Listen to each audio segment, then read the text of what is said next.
जो official budget जब पेश किया मोहतरम निर्मला सीतारमन जी ने, तो उसमें उन्होंने 35,000 करोड़ रुपया जो था एक वक्फ किया था, कमिट किया था कोविड वैक्सीनेशंस के लिए। करीबन उसमें से अभी टोटल मिला के कुल करीबन करीबन 5-5.25 हजार करोड़ रुपया टोटल अभी तक खर्च हुआ है, जिसमें से शायद 3,500 के करीब सीरम इंडिया को गया और शायद 1100-1200 करोड़ के करीब बायोटेक को गया हुआ है। सो उस हिसाब से देखें तो हम अभी तक हमारी यूटिलिटी 12, 13 या 14% से ज्यादा नहीं हो पाई है। इतनी बड़ी महामारी है जिससे लोग डेली के हवाले से बात करें तो 3-1 लाख लोग रोज इससे इन्फेक्ट हो रहे हैं और 4-1 हजार के करीब रोज अपनी जानें गंवा रहे हैं। इसके अंदर अगर आप कैलाल से काम लेंगे, कोताहियों से काम लेंगे, सुस्ती से काम लेंगे, तो मेरे नजदीक ये क्रिमिनल ऑफेंस की तरह गिना जाएगा। ये 35,000 करोड़ रुपए की अगर एलोकेशन है तो वैक्सीनेशन को बड़ी जल्दी से जल्दी प्रोक्योर करके और एक वैक्सीनेशन ड्राइव जो कि अभी तक ग्राउंड पे नजर नहीं आई है। अगरचे परसों की मीटिंग में मोहतरम बसीर साहब ने बताया था कि 1.25 करोड़ के करीब हमारी वैक्सीनेशन की प्रोक्योरमेंट है, बट ग्राउंड पे उस निस्बत कोई हमें चहल पहल नजर नहीं आई कि जो वैक्सीनेशन पे होना चाहिए था। जबकि माहिरीन का ये कहना है कि अगर हमें मास्कों से निजात पानी है तो इस टनल से पार होने के लिए तो सिर्फ एक ही रास्ता है, वो वैक्सीनेशन का है। तो जितनी से जितनी जल्दी हम 135 करोड़ लोगों की वैक्सीनेशन कंप्लीट करेंगे, उतनी जल्दी हम इस बीमारी के ऊपर काबू और अपने मास्कों से निजात पाएंगे। उस हिसाब से अगर हम जिस तरीके से गवर्नमेंट ऑफ इंडिया काम कर रही है अभी, तो मुझे नहीं लगता कि 2-2.5 साल 3 साल में भी अपने टारगेट्स को अचीव करेंगे। तो लिहाजा आपके माध्यम से एक बार फिर हम डिमांड करते हैं, क्योंकि ये इंसानी जानों का मसला है। अगरचे कोई डेवलपमेंट वर्क्स को हमें छोड़ना भी पड़ता है, हमें छोड़ना चाहिए। हमें पहली प्रायोरिटी इंसानी जान को बचाने को देनी चाहिए, इंसानी हेल्थ को देनी चाहिए, और इसको वॉर फुटिंग पे, जैसे एक जंगी हालात में हम अपनी मशीनरियों को एक्सरसाइज करते हैं, इसको जंगी हालात में उठा के न सिर्फ महला महला एक वैक्सीनेशन सेंटर्स होने चाहिए, 7 दिन 8 दिन के टारगेट के अंदर मेरे हिसाब से ये वैक्सीनेशन को कंप्लीट होना चाहिए। अगरचे प्रोक्योरमेंट कंप्लीट हुई है जम्मू कश्मीर की, तो जमीन पे तो कहीं नजर नहीं आ रहा है। जमीन पर तो लाशें इंसान की नजर आ रही है, जमीन पर तो बेबसी नजर आ रही है, जमीन पे कहीं नहीं वैक्सीन नजर आ रहे हैं।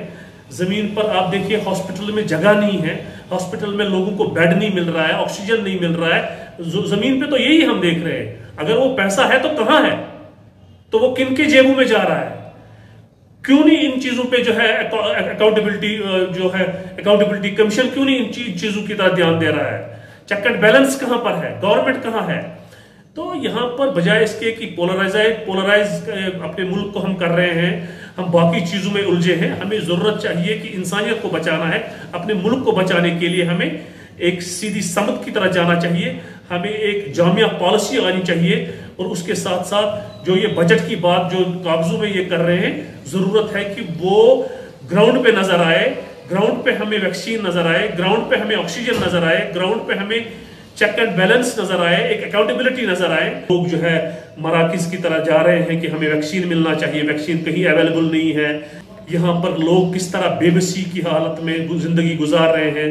जो गरीब लोग हैं इस लॉकडाउन में उनका भी चूल्हा नहीं जल रहा है। हर साइड से जब हम देखते हैं कि एक इंसानियत जो है किस तरह मुसीबत में है, और बिलखुसूस जम्मू कश्मीर के लोग, और उसके साथ साथ अब लोग वॉलंटरी निकल रहे थे कि हमें वैक्सीन मिलना चाहिए, वैक्सीन नहीं मिल रहा है। ये गवर्नमेंट फेल है, इनका हर एक दावा जो है झूठा साबित हुआ। अगर 101 करोड़ 25 लाख के करीब आपकी वैक्सीन आई हैं तो कहाँ है? अभी प्राइवेट हॉस्पिटल्स पहले कर रहे थे, उनसे भी वैक्सीन ले ली गई हैं, उन्हें भी सब मुहैया नहीं कराई गई, जो कि खुद एक अलम फिक्र है। हमारा रोना तो यही है कि डिस्पाइट की एक बजट एलोकेशन 35,000 करोड़ रुपया एक छोटी रकम नहीं होती। उसके लिए फाइनेंस मिनिस्ट्री का जितनी तारीफ की जाए कम है कि उन्होंने यकमुश्त 35,000 करोड़ रुपया वैक्सीनेशन के लिए दिया, मगर उतना ही ये जो बाकी जो प्रोक्योरमेंट की जितने भी डिपार्टमेंट्स इन्वॉल्व हैं उनके लिए मेरे ख्याल से लम्हे फिक्र है कि सिर्फ वो इसमें से अराउंड 13 से 14% की यूटिलिटी, दैट मीन्स 4, 4.5, 5 हजार करोड़ के आसपास अभी तक यूटिलाइज कर पाए हैं, जो कि मेरे हिसाब से ये खाली एक एरर नहीं है, ये एक क्रिमिनल ऑफेंस गिना चाहिए। मेरे हिसाब से इसमें जो सुप्रीम कोर्ट को भी एक सोयोमोटो नोटिस लेना चाहिए, क्योंकि ये सिटीजन की सेहत का मसला है, उसकी जिंदगी का मसला है। 3 लाख लोग रोज एवरेज से इन्फेक्ट हो रहे हैं, 5,000 लोग डेली जाने गंवा रहे हैं। अगर इसमें भी सरकार जो है कोताही करेगी तो मेरे हिसाब से जो भी ऑफिसर उसमें इन्वॉल्व हो उनके सख्त से सख्त कार्रवाई करनी चाहिए। गवर्नमेंट ऑफ इंडिया का जो वैक्सीनेशन का प्रोग्राम है, मुझे लगता है कि उसमें तेज़ी लाने की बहुत ज़्यादा ज़रूरत है।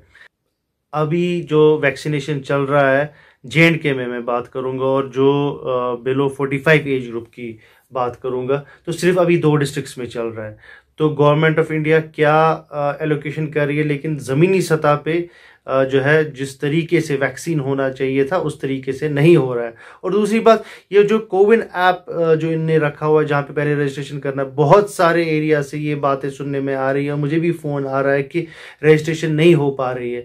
तो ये एक ईजी प्रोसेस भी गवर्नमेंट कर सकती थी बनस्बत कि पहले ऐप पे रजिस्टर करने के लिए, कि सीधे एक जो है ड्राइव इन या वॉक इन जिसको हम बोलते हैं, वॉक इन जो भी एलिजिबल बंदा है वो जाएगा वैक्सीनेशन सेंटर और वैक्सीन करके आएगा।